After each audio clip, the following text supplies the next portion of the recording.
you better buckle up your seatbelts on this one, because Bungie just dropped a whole bunch of new updates coming in Lightfall on our heads. And so now it's up to us to break it down as we get prepared with a little more than a month away from Lightfall. So let's get into it. Now, if you didn't already read the blog article, I would definitely encourage you to read the article. Always encourage people, when we have these conversations, check my math, make sure I'm not telling you anything incorrect. But the article called Buildcrafting Evolved on Bungie's website goes into a really deep dive of all the whole host of changes that are coming in Lightfall. These changes, as some folks have said on Twitter, Reddit, and other places, really kind of feel like they're a Destiny 3 level change, which, again, who knows if we'll actually get Destiny 3? That's a different conversation. But what we want to focus on now is a couple key aspects of the blog post and just tying it into what it might look like in real time. Ultimately, we won't know how it feels until we feel it, right? So we have to play the game in Lightfall, get a sense of what it looks like and feels like and how we adjust to the game. But I want to go into a couple examples of what I think it might feel like and offer a breakdown of what the mass amount of text that was in that article offers to us. So let's jump in. I'm going to try and break this up into a mini series just because it's so much information. On this video, we're just going to tackle the loadouts and then also talk about the changes in anti-champion mods. In terms of loadouts, the TLDR is that, as we knew with the Lightfall launch trailer and everything that we had towards the beginning of last year, is that we are going to be able to have a new and revised user experience screen inside of Destiny 2. So what that means in real time as it pertains to our loadouts is that we will now have an in-game function where we'll be able to not only view our loadouts and have a better sense of the information as it pertains to our stats and gears, but also we will now be able to save up to 10 different loadouts with our characters. These 10 loadouts, again, we don't have any parameters as of now, so I think it's safe to say that when you're on a particular subclass like Arc, you'll still be able to have a saved subclass, as far as we know, like Void with a specific build. For your Warlocks, maybe you're having a build with Nezarec Send, and you'll be able to switch to that build out from whatever loadout you currently have.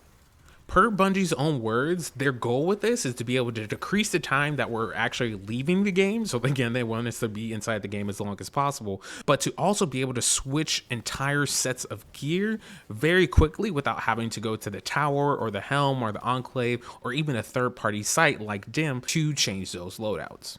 As we see here in the example that Bungie provided inside the article, when we're looking at our character screen and we're looking at the various loadouts that we have, again, up to 10 loadouts total, we'll be able to not only see the weapons armors that we have equipped, but we also be able to see the different mod slots and the different combinations that we can include.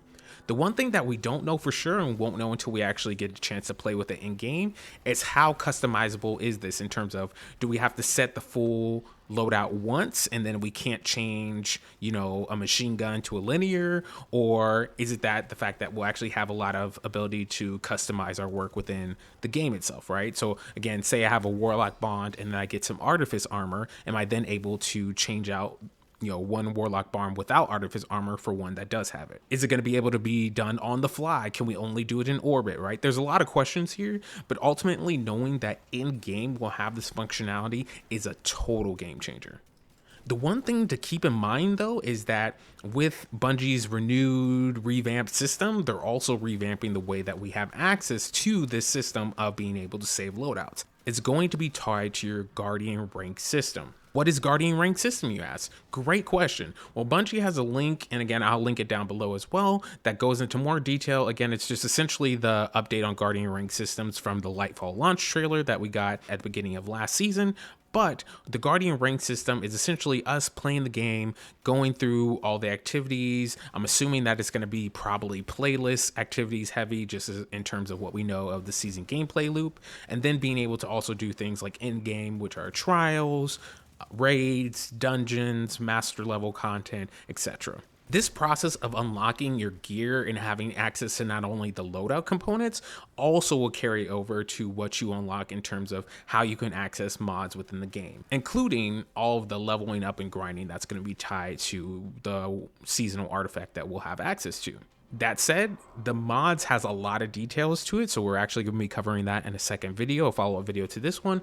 But for now, just know for right now, playing the game, doing the things that we'll probably normally have to do, from the new campaign mode, seasonal activities, seasonal challenges, all the things that we're doing in terms of playing the game allows us over time. We don't know how much XP it's going to cost. We don't know how much materials it's going to cost yet specifically, but we do know grinding is going to be a part of unlocking the access, not only to have the loadouts, but also to have access to certain mods. Speaking of loadouts and your items, now let's tackle the other big change that I wanted to pair with loadouts, is the new changes that are coming to the champion system.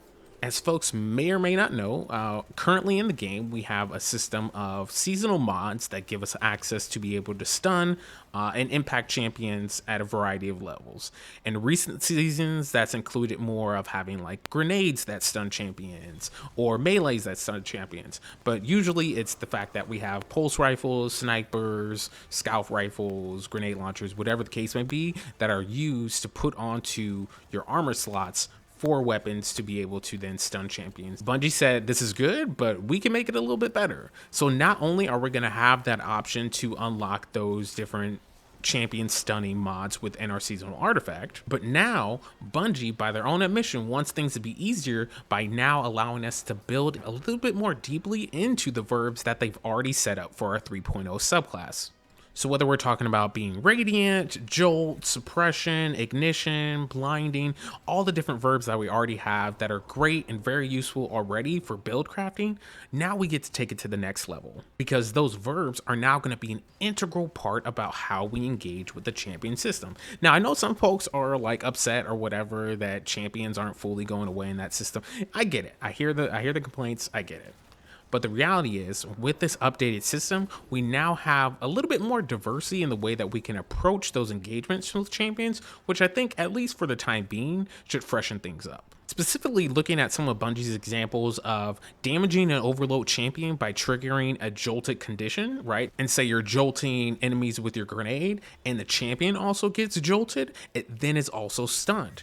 Also thinking about volatile rounds. If you have the setup for volatile rounds in your weapon, say that 3 times, volatile rounds in your weapon, you then also have the ability to pierce a champion. So no longer are the days of us just having to like lean on Arbalist or lean on different weapons that either have intrinsic anti-champion mods or seasonal mods that help them stun champions. But now our builds themselves are going to be able to give us the opportunity to actually build more deeply into this.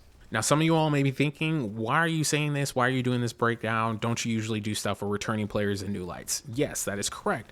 But for me, I think this is really important for folks to understand and really take to heart, because ultimately, again, when we play the game in Lightfall, we'll actually know what it feels like and what changes we need to make. But knowing that being able to do helps with like Master Nightfalls or Grandmaster Nightfalls, or being able to do helps with dungeons, or just anything, any content really in the game where you're able to engage at a higher level or get folks prepared to engage at a higher level, so that they can go from not knowing a lot about the game to knowing a lot about the game.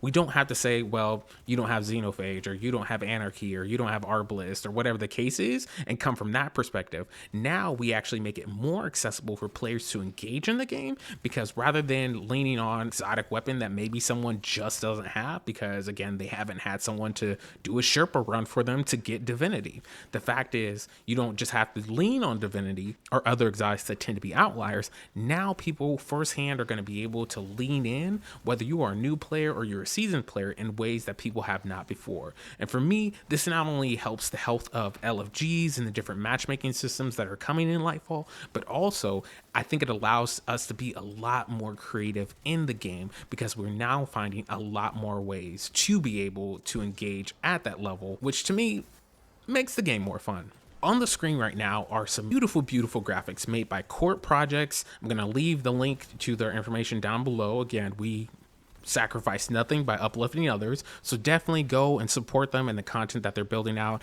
Anybody who's making these type of visuals that helps the community understand these large TWABs and large updates, to me, you know, you're a hometown hero, because again, fully want to make sure that the game is accessible to all players at all levels. And so when you're looking at these graphics here, you can see a really cool breakdown of, with the updates that are coming in Lightfall, what is now going to be available at your disposal for anti anti-barrier, for overload, as well as unstop.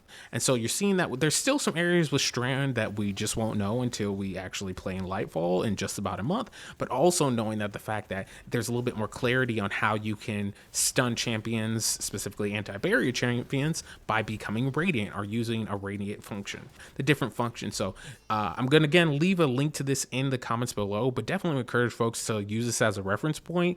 Court also does other graphics other than this, so definitely again support them. There's probably going to be updates. Bungie is always changing things, right? So we'll definitely look forward for updates to graphics like these as things unfold. So now that we broke things down, what are my general thoughts? On the whole, when we're thinking about, first off, loadouts, I really love the fact that when we're getting these new functions to do loadouts in the game, that we're actually centering accessibility, right? You're going to hear me say that. You've heard me say that in other videos before. It's just a core foundation of, again, if we want more people to play the game, if we want people to play the game for longer, if we want the community to be healthier, I think even little things like updating the user interface so that people can actually like clearly understand their stat distribution. It's not just like numbers on a screen that they don't understand. Clearly understand that, hey, we're going into an activity where this mod will be super helpful.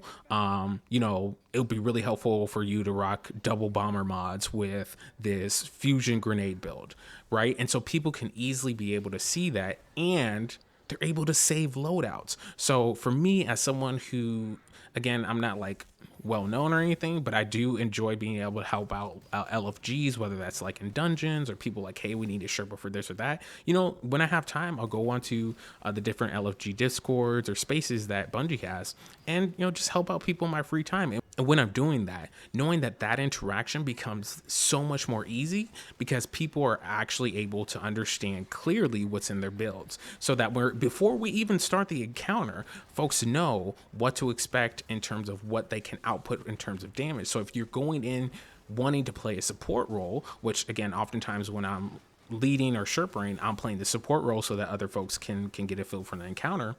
I'm very clear on what support things I'm bringing to the table, and then other folks are able to know that, hey, you know, storm grenades will be really good for this encounter. Can you run ARC? Can you put on this mod? And so being able to have this visual component, to me, just out of this world, on top of just the convenience of not having to switch to an external platform to always switch from a specific loadout that you have. That said, I still stand firm that I don't think any of the great third-party systems like Destiny Item Manager are going away anytime soon, but it's just something to keep in mind as far as in-game. And then finally, champion mods. I know, again, saying once again, I know people have a lot of thoughts about champions and their usefulness in the game, and that Bungie just makes master content or in-game content and just throws champions in there and then that's it.